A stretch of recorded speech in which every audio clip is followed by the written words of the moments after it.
Big welcome to Dr. John Demartini. I thank you from the bottom of my heart, absolutely, for joining us on the show here today. Well, thank you for having me. Good.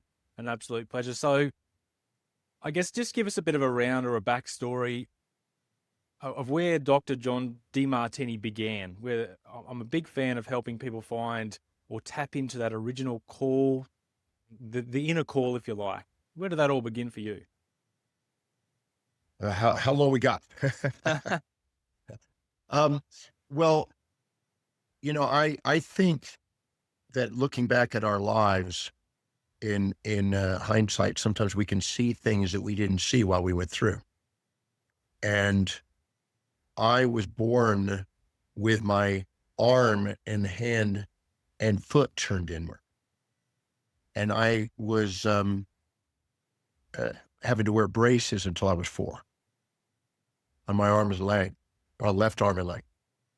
And I wanted out of those braces very much. And I begged my dad, please get me out of these braces. Cause you get a lot of criticism from kids and picked on. And he said, well, as long as you keep your leg and arm straight, great. If not, I got to put you back in. So since age 4, I've had a desire to be freed and not constrained. And I do believe that had something to do with building what I'm doing in my life. I think that had I felt claustrophobic to some degree by not being free to go and travel and be places. So I travel full time. I think that had something to do with it. I can't be certain that that's the only variable, but that is one of them. And I also had to go to a speech pathologist um, in Houston, Texas, when I was very young. And I remember the building, and I remember going to it, and all these little exercises and things to try to get me to speak properly. Well, I'm a professional speaker today. I think that had some void in my life. When I was in first grade, my teacher had to bring my parents to the class to say that I'm afraid your son's not going to be able to read. He's never going to be able to write, because I had my, even though I got into braces, I still wrote left-handed backwards. And said, well, no matter what I'm doing, he just doesn't get it. And so I was, told I would never read, never write, never communicate, never amount to thing, never go very far in life. And I was left-handed, which is sinister at the time. And I got to wear a dunce cap when I was in first grade with this other challenged child. And, so I think that had something to do with what I'm doing today, because she said I would never read. And now I've read over 30,000 books, never write. I've written God knows how many books, hundreds of books, and never go very far in life. I've traveled a lot of miles. I've done 18 million just on flying, and almost 18 million. And they said I'd never amount to a thing. I've been blessed to accumulate financial independence and, tens of millions of dollars. And I've also been told that I would never, communicate. Here I am speaking full time, 300 plus to 400 times a year speaking. So I really believe that those voids did have a value.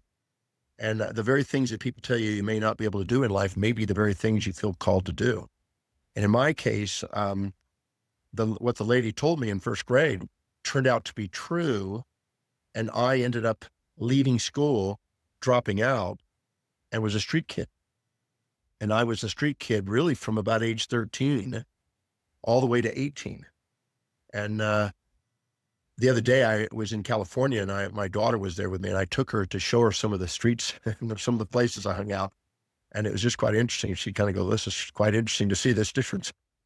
But so I know what it's like to have nothing and be a street kid and be illiterate. And then I was in Hawaii as a surfer. I took up surfing. I was in Hawaii, and it was at age 17, right before my 18th birthday, a week before, that I nearly died. And in the recovery from that process of strychnine poisoning and cyanide poisoning, I met an amazing teacher named Paul Bragg. And Paul Bragg, in 1 hour, with one message, one night, this one man inspired me to believe that I could overcome my learning problems. I never thought until that night that I would ever be intelligent. And that night, he made me believe that maybe I could overcome my learning problems and conquer those and learn how to read and learn how to speak properly. And that night I had a dream about overcoming those and being a teacher and traveling the world. And this November will be 45 years. So 45 years later, I'm getting to go around the world and do what I set out to do. Wow.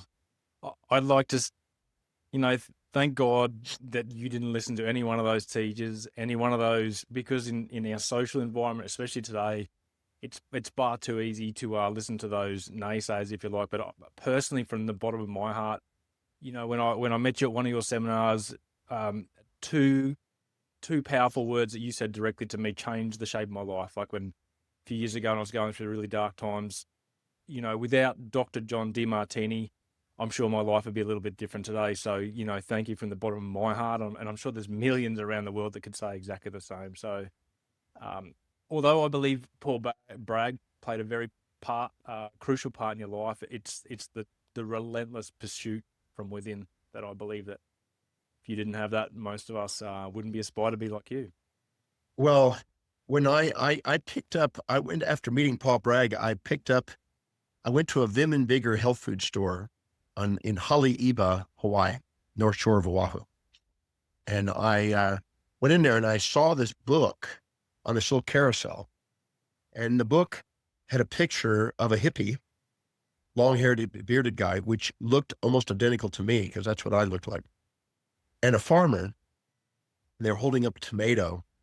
And it was called Chico's Organic Gardening and Natural Living. It was the name of the book. And I thought, if that guy could write that book, I bet I could read it. And because he looked like me. So I picked up this book. Now, I can't say I had big desires to do organic gardening at the time, but I took that book, and with the help of a friend, where I was staying in a tent, I asked him any word I didn't understand. He helped me through it. And that was the first book I ever read. And it was inspirational. It was mostly pictures, but it was inspirational to know that I could actually get through a book. It's the first book I ever got through. And that encouraged me to go out and want to learn how to read. And I made a commitment when I was 18 that I was going to master this thing called reading, master this thing called studying, master this thing called learning, and master this thing called teaching. And I was going to do whatever it took to step foot in every country on the face of the earth and share my research findings with people. And so I haven't put books down since. I just constantly read. It's amazing. I personally wish the listeners could see the emotion on your face right now, because I'm feeling it so deep within my heart. The genuineness that flows from you is incredible. The tears in your eyes. I've actually heard you tell this story other times, but it's just a blessing to see someone like yourself be raw and authentic and relive the experience and the journey each time you tell this story. So it's quite powerful. Well, my mom assisted me when I first tried to go back to school. When I tried to go back to school, because I didn't a dropout. I never did finish my high school. I took a GED, and I guessed and passed. So and somehow, I don't know how, but I guessed and passed. I took a college entrance exam, and I guessed and I passed. I couldn't read half the stuff.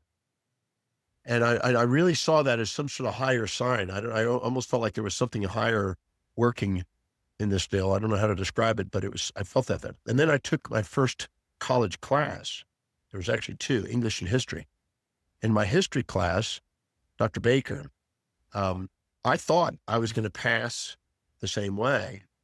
And I ended up with a 27. You needed a 72 to pass. I got a 27. So I guess my dyslexic letters and numbers are backwards. But I was so devastated when I failed that first test that when I saw the results, I wanted to hide. And I ran in my car and just cried in my car. And I had to drive home, and I was crying on the car because I thought this whole thing was a fantasy. I'm never going to learn to read. And I came home and I curled up in a fetal position underneath this Bible stand that my mom had with a Bible on it. And I was just having a really low moment. And she came home from shopping and she saw me there curled up in a fetal position or under the stand. And she said, "Son, are you okay?" And I said, "Well, no." I said, "What happened?" I said, well, I blew the test. I bombed. I guess I'll never be able to read, write, communicate, and round thing, never go very far in life. And then she didn't know what to say. She just looked at me, and finally she put her hand on my shoulder, right shoulder, and she said something that was really very powerful. She said, son, whether you become a teacher, healer, and philosopher and travel the world like you dream, whether you return to Hawaii and ride giant waves like you've done, or you return to the streets and panhandle as a bum, I just want to let you know that your father and I are going to love you no matter what. Well, I learned the power of unconditional love at that moment, which has been a cornerstone of a lot of my work. And when she said that, I remember saying to myself, I'm in a master's called reading and studying and learning, etc. And my hand was into a fist, and I had this determination. I don't know how to describe it. I felt like I had the power of a Mack truck inside me all of a sudden. And I got up and I said, I'm not going to let anything on the face of the earth stop me from my dream. I got up and I hugged my mom, and I went into my room and I got a dictionary out, a Funk and Wagnalls dictionary, which I still have in my office all these years later. It's covered in tape and stuff, but I didn't want to throw it away. And I started at the first covered page that had words, and I started memorizing that dictionary. And I did 30 words a day. And my mom used to have me say the words, pronounce the words, spell the words, put them in a sentence, and describe the meaning. And I had to do 30 words. So I worked a lot to get 30 words a day. And my vocabulary slowly but surely grew. Because, after 10 days, you have 300 words. After 100 days, you have 3,000 words. You grow pretty good. And I went through that dictionary and then started going through encyclopedias. And I started passing school, and I started excelling in school. And then I had a bigger desire to learn than most of the other students because they took it for granted. And I just lived at the library or just lived reading 18, 20 hours a day. And when it came a year, right before my 19th birthday, my mom said, what do you want for your birthday? And I was born on Thanksgiving Day. And what do you want for Christmas? I said, I want the greatest teachings on the face of the earth, the greatest writings humanity's ever created by the greatest thinkers in the world. And she said, you sure you don't want a t-shirt? I said, no, I just want the greatest writings that humanity's ever created. She said, well, let me see what I can do. So she had a brother who was my Uncle Ralph, who was a professor at MIT. He was a chemist and physicist who had access to a vast library. And as a gift, he sent me 2 giant 6 by 6 by 6 foot wooden crates on a flatbed truck and sent them down to me.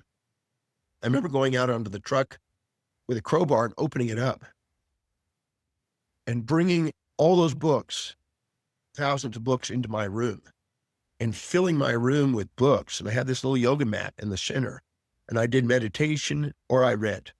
And I laid there and I slept in a yoga position, and I just read all day. And that was a very powerful turning point, because I felt confident then I could learn to read, and I was asking what worked, what didn't work, and my reading skills got better and better, and my pronunciation got better. I still swapped words. I still made up words, but I just stayed with it. And slowly but surely, you would hardly see that today, but if you listen to audio cassettes of mine over the last 40 years, you can actually see the progression of my ability to speak and progression of wording and language. And I used to make up a lot of words. Now I'm pretty articulate. So if you stay with something, like Gladwell says, 10,000, I think it's more like 250,000 hours. But if you put 250,000 hours into something, you eventually get, relatively good at it. And I figure that if I just keep speaking, sooner or later, everybody else will die, and I'll end up being there where I accomplish it. The Lone Ranger at the end.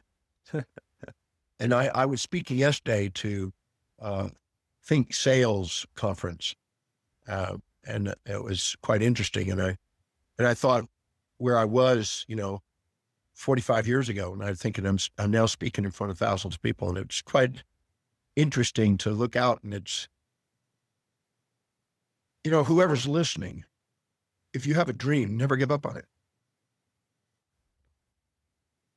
It's true. Absolutely true. I'm an absolute believer that we all have, I know it, we all have a gift within.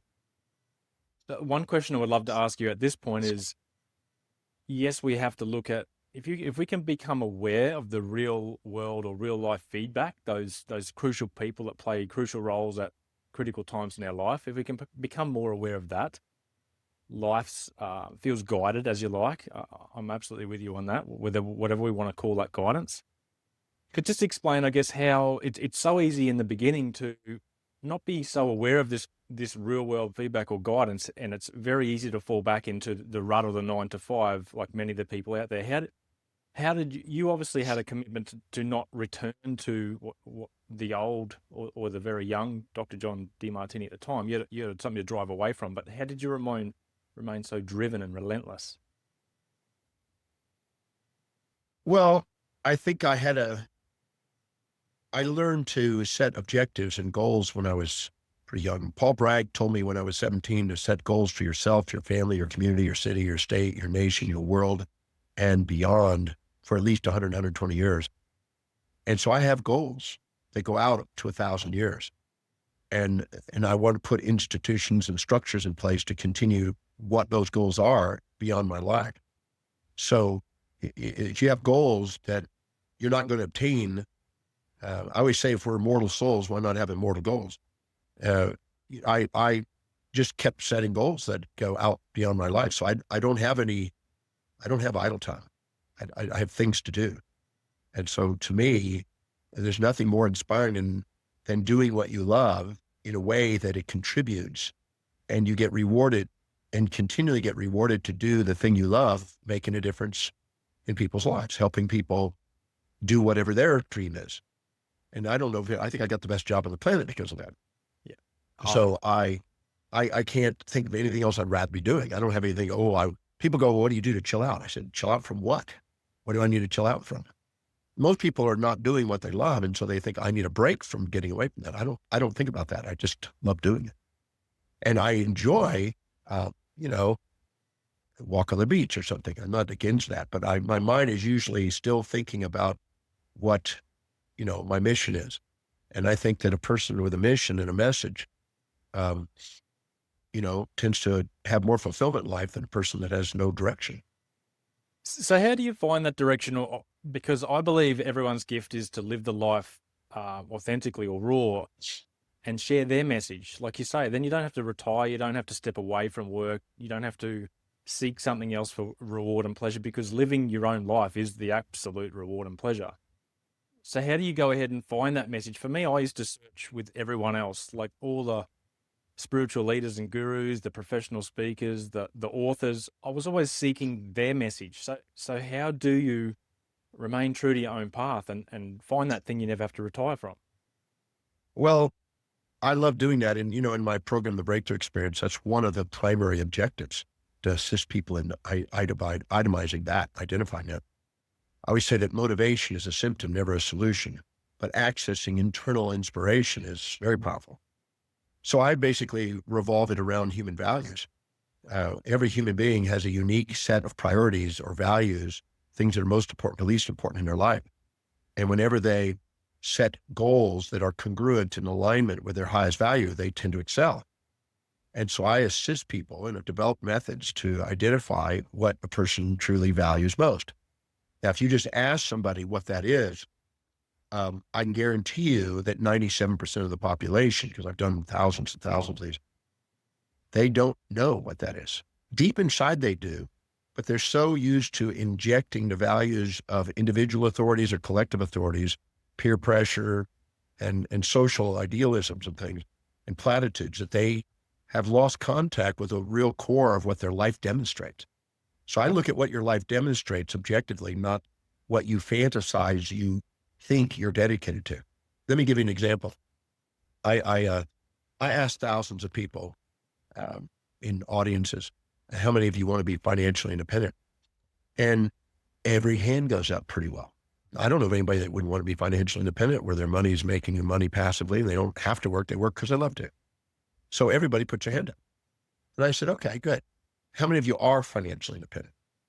And I remember I was speaking in front of about 5,000 people, and there were seven out of that group that had complete financial independence.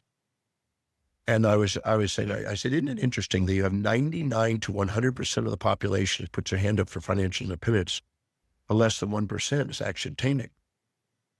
And I said, somehow there's an incongruency between what you say you want and what you actually are living.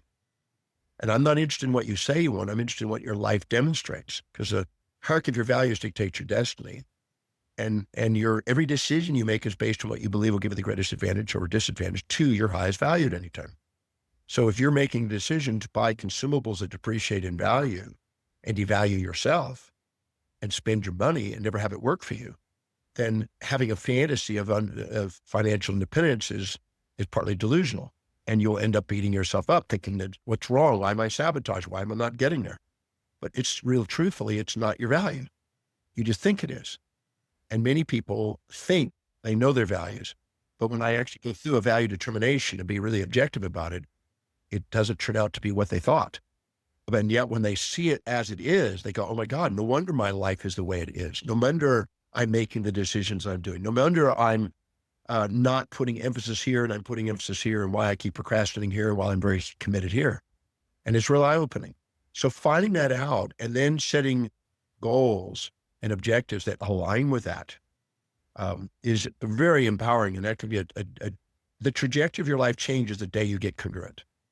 And you have two ways of doing that, either changing the values, because I have a science on how to change values that I've developed, or setting goals that align with the values, or changing the values to align with goals.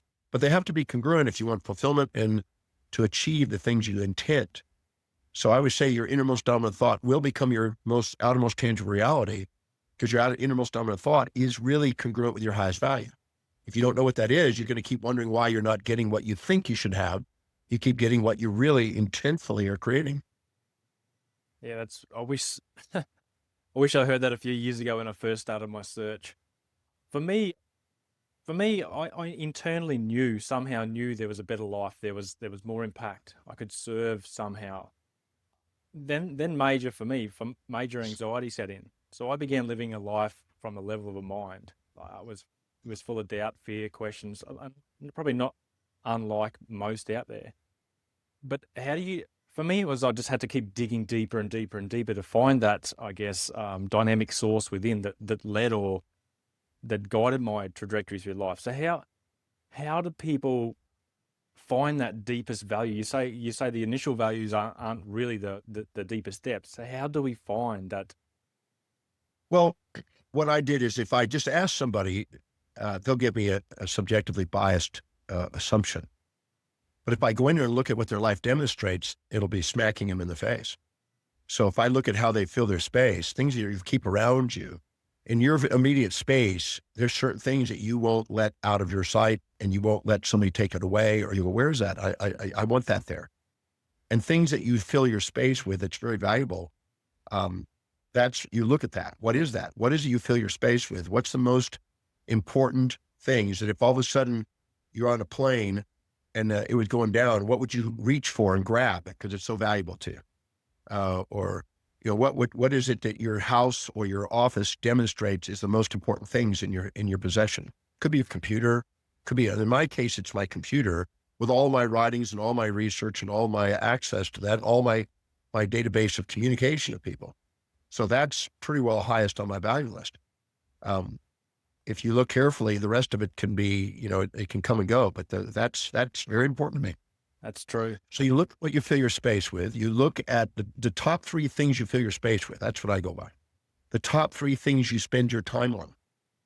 I speak. I had a conference. I got this one. I have another one right after this. I have two more after that and two interviews after that, in the talk. So if you look at what I do, I'm teaching throughout the day. So if I look at how I spend my time, the highest, most use of my time, second most and third most use of my time, most consistently over the longest period of time, that tells me what I value. And then what does it really represent? And then I look at what energizes you. When you're doing something that's really high in your values, your energy goes up. When you're doing things low in your values, your energy goes down. So what is it that energizes you? I want to know what that is. And I make, in Breakthrough Experience, that seminar, I make people go in there and really get confronted on what that really is, so they don't live in fantasies. And then I look at how they spend their money. You make money, spend money, and take time for using your money for things that are valuable to you. If you really have a value on wealth building, your money will be going into investments. If you have a value on immediate gratifying and buying clothes, it will be buying clothes. If it's about traveling, it'll be about traveling. If it's about reading, it'll be about books and things. So you look at how you're spending your money, that's what you value. And then you look at where you're most organized and ordered, because you're very organized in your highest value and disorganized in your lowest. Then you look at where you're most disciplined and reliable and focused, where nobody has to remind you to do it. Nobody ever has to remind me to do my research. Every the slightest little gap of time, I'm in there researching. And nobody has to remind me to go and do a talk. I missed a talk in 45 years. So if I realize what I'm really disciplined in, that's important. And then I look at, what do I visualize? What do I think about? What do I visualize? And what do I internally dialogue with myself about how I want my life that shows evidence coming true? If I don't have evidence for it, it's not important to me. If it's not something I really want, I don't write it down. I look at, what is it I really want? What do I think about, visualize, and affirm? I mean, I'm the kind of guy that went online and looked for every city that had 3 million people or more. So I made a list of every city in the world that had 3 million people or more. And then I looked up ballrooms, theaters, and convention halls for all those, and got pictures of those, and put those three things, the lecture halls, the ballrooms, the theaters, et cetera, in those cities, and just made a city like that just so I could look at that and visualize being invited to come and speak in those centers. And I would even cut and paste a picture in speaking there. So I'm a kind of crazy guy that I think about and visualize, and I affirm in my mind what I'm wanting. Some of it's just spontaneously. Without even having to plan it, I just do it. And I'm been blessed to get those opportunities because of it. And then I look at, what is it that I want to converse with other people about most? What do I want to talk about most? And what do I keep bringing the conversation to? And if I get to engage in a conversation, I'll talk all night about it. And then I look at what inspires me, and who are the people that are common to inspire me. You know, all the great thinkers, all the great Nobel Prize winners, all the great mathematicians, they've inspired me. And the movie, The Man Who Knew Infinity, Ramanujan, you may have seen that. That's an absolutely inspiring movie. And that just brought tears to my eyes to go, because I love mathematics and astronomy and things of this nature also. Then I look at, what is it, the three most consistent goals that I have, that I'm persisting on, that I don't let anything stop me from. And I know what those are.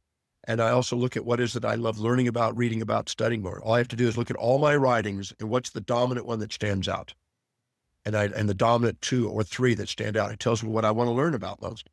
If I take all those and write 3 answers for all 13 questions, with those 39 answers, you'll see the same answers repeat. And the ones that repeat most frequent, second most frequent, third most frequent, are the top 3 values. Now, that's what your life demonstrates. It's not what you fantasized about. It's what your life objectively is demonstrating. I'm interested in that. What your life demonstrates, not what you fantasize. Yep. And what you do, you know what your mission is, because your purpose is an expression of your highest value. Yeah, it's funny you say, well, it's not funny at all. It's fantastic that you say that you visualize and get cut out and cuttings. And for me, when I was going through massive anxiety, I used to turn up to seminars like yours, for example, and a few others. But before even walking into the door, it was a fear factor of about 30 out of 10. I didn't want to even go into the room, but before people would go in there, I would try and sneak in and stand on the stage and pretend I was doing what you were doing. I was looking around the room. I was looking at tables. These were all empty seats, but it was a phenomenal feeling. And like you say, it wasn't actually until I slowed down and felt for these things, because I was always lost in, the social settings that it's always flat out. But I think it's a really good, I guess what I wanted to emphasize was that we really need to slow down and have a look for these signs that you talk about, give ourselves the time. Well, it takes about 30 minutes to go through a value determination process. If somebody is listening and they want to go to my website, there's a complimentary system they can just follow. So all 13 questions are there. It's complimentary for them. It'll help them identify what their values are. And in the breakthrough experience, I make sure people do it, and as objectively as possible. And there's a lot of eye-opening and sometimes tears in eyes, and they go, that's what I know, that now I know what I'm really committed to. I had that happen the other day. I was speaking at a church in Dallas, Texas. And a lady said, I don't know what I want to do. And I said, bullshit. I said, let's look at what your life demonstrates. And I had put her on the spot right in front of the whole audience, and we nailed it. And her husband was sitting next to her, and he just looked at her and he goes, honey, he just nailed you. That's what you're committed to. And you've been fantasizing and comparing yourself to all these other women in your life, thinking what it is not good enough. But the truth is that's what you're committed to. That's what you're inspired by. I told her, I said, what would happen if you created a life revolving around this? And she just broke out into tears. At the end, she came up and gave me a big hug. She says, I can see it. My executive center is online now. I can see what I need to do to get this thing going. I'm inspired. I said, well, that's exactly what happens. You don't need motivation on the outside when you access your highest value on the inside. Wow. I'd just like to sit here and be with that for a while. I can't say enough. What you just said is, I've done the value determination process, and you do, your whole nervous system becomes alive when you start living this from the inner purpose that you were born with, or the gift that I'm here to share with everyone, or that we're helping people find. It's an Well, amazing thing. make sure, Well, we lost you there. there's a block in the communication here. There's a, when you say the gift, I like to think of as a gift is about 100,000 hours of practice. I do believe, from my point of view, is part of that gift is actually walking the walk to find the gift. I think you have to give yourself the time to acknowledge that the person you are building or becoming is the gift. It's not a destination we reach. It's the life we live. Like you say, it's a place we walk for 1,000 years. It's a thing. It's not a dream. It's the thing we were born with. We just need to stop, give ourselves the time, and live that life like you did for that lady. Well, because you're in the same business, the feeling and the fulfillment you get when you've made some sort of contribution to another person's life and they go out and do even more with their life than what they had been doing. I don't know of any greater feeling. I mean, our fulfillment is reflected in the fulfillment of others. And so Schopenhauer said that we become our true self to the degree that we make ourselves equal to everybody else. And we see that, they're reflections of us. So if we help them, we help us. And if we help us, we help them. So, as we master our lives through service and the rewards, we have a catalytic desire to build momentum and contribute more as we go. For me, when I work with clients, and this might help somebody else out that's listening as well, when I work with clients, it feels, well, it's natural. It's a natural ability that I have conversing with people, yet they cry right in front of you, they hug you. They literally tell you that you've, I guess, reshaped their life. How do our listeners deal with that? The gift is a natural thing. How it just feels normally too easy. How do you deal with that? Well, anytime you're doing something that is in alignment and congruent with what you value most, you have fluency because of the congruency.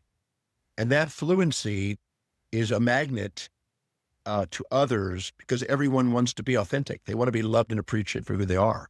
So when they are around somebody that is able to demonstrate and display that authenticity, they're magnetized to them and they are automatically drawn, and there's a trust factor there.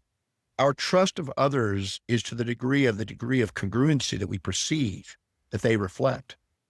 Because we can only trust somebody to live according to their own highest value. Can't trust somebody to live by somebody else's value. So when somebody's living congruently, the trust factor goes up and people are drawn and magnetized because they trust the outcomes that come from interacting with that individual. I touched on it before. When I was at one of your seminars, I was in the darkest mind place in the world that I didn't even know how I was going to get out of it mentally.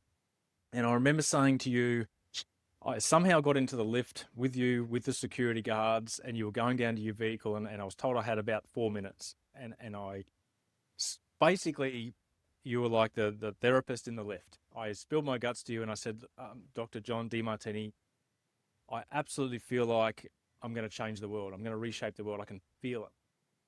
And you looked straight into my eyes, and without even a split second of thought, you just looked at me and said, you will. And it hit me at a soul level. So what we just talked about is you offer a space to get the person to believe in themselves. You got me to believe in myself before I could believe in myself. So that's what you give, I guess, when you offer that space we just talked about. Well, but the thing is I remember that moment. You actually had a moment of congruency. You believed it inside you. Your face showed it. And so I was reflecting what the truth was inside you too. Wow. I don't want to think that I'm the one that caused it, because that wouldn't be accurate. You demonstrate it, because I can see because I can't say I say that to everybody in the elevator. I've had people that tell me they're going to do certain things, and my bullshit meter goes way off the chart. And I go, tell me about your plans of action and how you intend to do this. And they go, I don't know. I'm just going to do it. I said, okay. I said, just know that any detail you leave out of the plan will be an obstacle and challenge you will probably face. So it might be wise to get a due diligent plan together and get clear on how you're going to do what you're going to do, because it seems a little bit disconnected from the ground. It's a little lofty. And I'm not against lofty visions, but lofty visions that are grounded do extraordinary things. Or lofty visions that are disconnected from reality, that puts on my bullshit meter. You didn't have a need for a bullshit meter that day. I saw you sincerely had a desire to make a difference in the world. And I know that somebody that has a sincere desire to do that, they go through the obstacles and figure out a solution to it and just keep moving. Yeah, it's tough. I'll tell you, from that day, there was something inside of me that turned on, energetically or biologically, whatever you want to call it. But it hasn't been a walk in the park. You know, my anxiety, my mind's always said, you know, you shouldn't be doing this and go back to your 9 to 5. But I'll tell you, after working with a handful of people so far, it's a phenomenal feeling. So I do say to people out there, stick with it. Well, I set out to, reach a lot of people, and I started keeping a record of it. I kept metrics. So, I used to do little classes. I first started just little one-on-ones with people. And then I had 16 students. And then I had about 150 students each day under the trees at the University of Houston. And then when I went to professional school, I started having about 15 to 20 students each night, 7 nights a week. And then when I graduated from professional school, I started doing classes in my thing, and I'd have 70 to 80 people. And then I would start doing talks places. It just kept growing. I just kept metricing it. And then as the numbers grew, I realized, okay, I can do 1 million people. And then I started doing radio and television, and I did 1 million people in one show. And then I realized I could do 250,000 people, 250 million people. And then I remember in 1990, I said, I want to document that I've touched 1 billion people's lives. And I started that in 1990, and I kept record of every radio show, every TV show, every magazine, every newspaper, everything that I was doing to reach people, talks, etc. And I keep the metrics still to this day. And we hit the 4.5 billion now. So we set the goal, we achieved the goal, and it keeps growing. And I was talking to a gentleman in Milan yesterday evening who is working on 7 billion people. He's wanting to reach 7 billion people. And I said, well, we're on the same goal. And let's go and do it. So he's going to assist me throughout Italy in reaching as many people in Italy. And I'll help him with the database too. So we're just going to keep helping each other reach more people with a message. Because I don't know, I'm sure you will unquestionably have people that you won't even know you're touching. And then 5 or 10 years later, or 20 years later, they'll come and said, oh, by the way, I've been wanting to meet you, and we finally meet. And this is what happened. And those are extremely rewarding. I mean, I keep a list of all the things I get to do on a daily basis, my gratitude list. And that gratitude list is now as much students and as much clients as it is my own. Because I'm now seeing people come in with, I just reached I had a gentleman, I says, I just broke my first $1 billion in savings. He's a billionaire now. He says, I spent 13 years getting there. I've been following the plan. I reached my $1 billion. And I just said, my God, you did it. It brings a tear to my eye listening to those stories. It's phenomenal. He did it. He said he wanted to do that. It was a goal of his to reach $1 billion, because he said, I want $100 million donation. I want to reach $100 million donation to the Bill Gates Foundation. He says, when I get $1 billion, I'm going to put 100 million into it. So that was his goal. And he had a goal, and he had to think of, how do I serve vast numbers of people efficiently to make the income to get it? And, he had a dream to do that, and he didn't give up on it. So those are inspiring things that, we won't even know we do on a daily basis, touch other people's lives. I don't even know. I mean, I had one of the most meaningful moments in my speaking career was, I was in Hawaii, about 2010, I guess. And I was speaking 2009, maybe. And I'd just taken a little break from doing a presentation in the Breakthrough Experience. We had about 80 people there. And there was this little lady in the back in this pink outfit with this big hat on, named Patricia Bragg. She was the daughter of the guy that inspired me that night. And at the break, she came up to me and went up there and grabbed my hands with both of her hands and looked up to me, and she said, she had a tear in her eye. And she said, I swear, I felt like I was in the presence of my father today. And she said, it's very inspiring to hear you speak. And I said, well, you have no idea how meaningful it is to have you just say that to me. That was a very touching moment.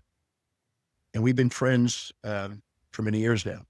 But she said something that I couldn't describe what it felt like. It was very amazing to know that the guy that inspired me, I just did for his own daughter. It's a phenomenal thing. The thing could come to my mind, not all of us do the metrics. Not all of us take the notes. Not all of us, that's absolutely one of your deepest gifts is to document your journey. The first picture that come to my mind, Dr. John Demartini, was in, which is a question I want to ask you in a minute. In 100 years, I can see people opening books and your message still touching lives, still making the planet turn in a positive way, well beyond this lifetime. Well, I had, there's a guy named Isaac Asimov, who is a kind of science fiction and science writer that I kept seeing his name surface when I was in my 20s. I kept seeing his name. Every time I was reading a book on physics or science or something like that, I kept seeing his name referenced. And I thought, wow, who is this guy? And I looked him up a bit and read some of the literature. And I thought, wow, this guy is probably in hundreds of books. And I set out a goal, and it's still in my goal book, to be referenced in 1,000 books. Now we're right at the 500 mark, so we're halfway there. But every time somebody comes up to me and says, by the way, I wrote a book and I put some of your work in there, or whatever, or they've written a book and they asked me to write a foreword for it because it's got some information on there. I keep a record of that because I set a goal to be, to make enough of an influence that 1,000 books would reference it. And we're halfway there. So I just, it's amazing if you set a goal to do something, slowly but surely, you never give up on it. You get it. It may take longer than you expect. Some of my goals have taken 45 years. Some are taking 30 years. I had a goal in 1982, October 12th, 1982. I remember it was 2 a.m. and I got a vision. I was reading Vedanta, and it's a 72 volume set on all the Vedanta. And I was going through that, and I took a break at 2 a.m. I just wanted to break, and I was going to come back to a 20-minute break to meditate. And during that time, I got a vision and a little message in my head. And it said, they came the world over, and they came the world over. And it was 2054, and they came the world over. And I wrote that down. And every once in a while, I get these really illuminated, inspiring messages that I just have to write down, and I have them stored in one place. It's very special, very lucid, clear messages that I receive in my head. And the moments of authenticity, I call it. And I said that, and I saw that the students would, I'd have students from around the world. And I knew I wanted to step foot in all the countries in the world. And I knew I wanted to have students around the world. I wanted to make some sort of impact in the world. And last October, almost to the year date, almost right to the date, um, we documented in our database, in social media and in our actual database, that we now have students in every country on the face of the earth. So we actually achieved that thanks to social media. It sped the whole thing up. We may not have ever gotten there if it hadn't been social media, but with that, we now have students documented in every country that's known. And that was a very, very meaningful milestone to know that we have now students buying books, listening to seminars, or doing something around the world. So I set out, 43 years it took to get that goal. 43 years. Where does it stop? Slow accomplishing. I just saw on your face before when you said you've worked hard, you've achieved your goals. It's the feeling I got. It's like you always knew it. Looking back now, it would have been tough in the beginning, but the feeling I got, you just always knew it. Well, the thing is if you're setting a fantasy, your mind is designed to create a phobia and anxiety until it's clear and until it's polished into a true goal. But if you're setting a goal that's congruent, that's balanced, objective, and congruent, and has been strategized in your mind, there'll be a clarity that you'll feel it's impossible for you not to fulfill it. You'll feel it's destined, and you'll see it lucidly in your mind's eye, and you'll want to take action on it. And those are the goals that I want. I don't want any goal in my goal book that doesn't have those criteria. Yeah, that's amazing. Okay, to wrap things up and to get people inspired, and we can all dream and have a goal. I'd like you to share with the audience your 1,000-year goal, if you like, just to give them permission to dream themselves, because I believe it all starts with a dream. Well, how many minutes I have left? Because I have another meeting right at 9 minutes. Can I share a story? Go for it. You have to shut up. Shut up, Fred. Hold on a second. So I was in Rome, and I was walking through an area of Rome, and I came upon a square where they completely roped off the whole square, about the size of a football field. There was a marble base and a bronze statue in the center of Giordano Bruno. And I was looking in the square, and it was covered in red rose petals. So there was millions of red rose petals covering the entire square, a football field. And they were honoring him 400 years after they burned him at the stake for his contribution and his genius ahead of his time. And when I saw that, I got inspired because I knew something about him. I'd read about his life. And I knew that in his 20s, he wrote a posthumous biography of how he wanted to be perceived 500 years into the future. And 400 years later, they all were coming true. His teachings turned out to be more accurate than they first thought. So that night, I was like Tom Cruise and Jerry Maguire, and I wrote out my posthumous biography, a 23-page, spontaneously written with tears of eyes, posthumous biography of how I want to be remembered 1,000 years into the future. And I remember writing it down. It was just coming out of me faster than I could actually type. And I wrote this out, and that was 2000, around 1999, right before 2000. In 2009, 10 years to almost day, I was asked to speak in Austria at the Milk Abbey with 200 delegates and 12 other speakers. Muhammad Yunus was one of them. Dalai Lama was one of them. There was Wolf Singer, a group of speakers, and it was on the world issues. And I got to be one of the speakers there. And a lot of media was there, et cetera. And after the speech on Saturday, they had a special event in the evening that I was unaware was about to occur. But they took the 12 speakers and they had them in a semicircle, and they presented them with a stainless steel cylinder. And in the stainless steel cylinder, vacuum packed, was 365 quotations from some of my books and the Demartini method, which was the method I used for conflict resolution, which I was presenting to on world conflict. And they had calligraphied it on scroll paper with original ink from a pen made out of a quill, right, out of a bird's feather. And they calligraphied this beautiful thing, rolled it up, put a golden ribbon around it, around the scroll paper, and put it in a stainless steel cylinder with vacuum type. And then we walked down in the library at the Milk Abbey to a special room called the Infinity of Divinity Library Room. And we walked in there, and inside there is this 12-foot Infinity of Divinity shelf, library shelf. And right in the center, I got to put that cylinder, and it was to be sealed for 1,000 years. Wow. So I had a lady recently get to go into that library and found it and took a picture of it and sent me a copy of it. So I know that 1,000 years from now, that cylinder will still be here. So I know that that method will be there. So don't underestimate the significance of setting goals beyond your life. You just might surprise yourself with the thing. So I have many goals that go beyond my life, but that was one of them. And I can say that it's already happened. It's already manifested. Wow. Unbelievable. Look, I'm sure we'll be speaking again, but for the listeners, where can the listeners go real quick to get a little bit more of yourself if they want to do one of your products or programs? Well, they just need to go to the website, drdemartini.com. Demartini, DEMARTINI.com, drdemartini.com. They can also go to my Facebook and all my social media, but Facebook and the website is probably the best place.